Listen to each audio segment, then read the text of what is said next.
ইরানে যুক্তরাষ্ট্র ইসরায়েলের যৌথ হামলার পর মধ্যপ্রাচ্যের পরিস্থিতি দ্রুত যুদ্ধাবস্থায় রূপ নিয়েছে।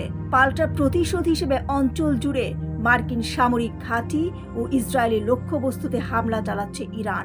এর মধ্যেই যুক্তরাষ্ট্রের অঙ্গরাজ্য ক্যালিফোর্নিয়ায় সম্ভাব্য ড্রোন হামলার পরিকল্পনা নিয়ে সতর্ক করেছে মার্কিন কেন্দ্রীয় তদন্ত সংস্থা FBI, যা নতুন করে উদ্বেগ বাড়িয়েছে।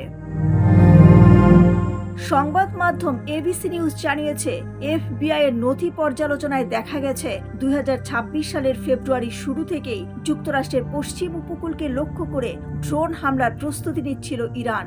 চলমান যুদ্ধ পরিস্থিতিতে সেই ঝুঁকি আরও বেড়েছে বলে মনে করছেন মার্কিন কর্মকর্তারা। গোয়েন্দা তথ্য অনুযায়ী সমুদ্রে অবস্থানরত কোনো অজ্ঞাত জাহাজ থেকে এসব ড্রোন ক্যালিফোর্নিয়ার বিভিন্ন স্থাপনায় হামলা চালানো হতে পারে। যদিও সম্ভাব্য হামলার নির্দিষ্ট সময় বা লক্ষ্যবস্তু এখনো নিশ্চিত নয়, তবু যুক্তরাষ্ট্রের প্রশাসন সম্ভাব্য সারপ্রাইজ অ্যাটাক পরিকল্পনাকে গুরুত্ব দিয়ে দেখছে।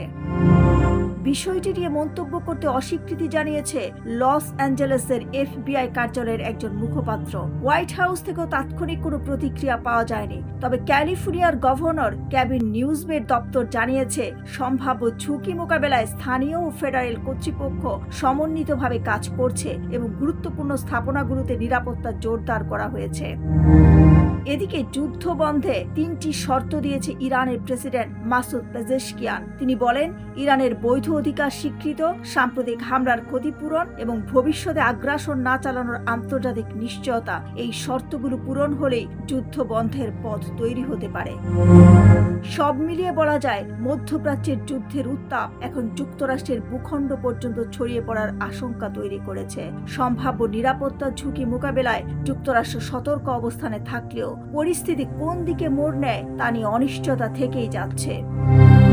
দিলরুবা খান, আন্তর্জাতিক ডেস্ক, সোনালী নিউজ।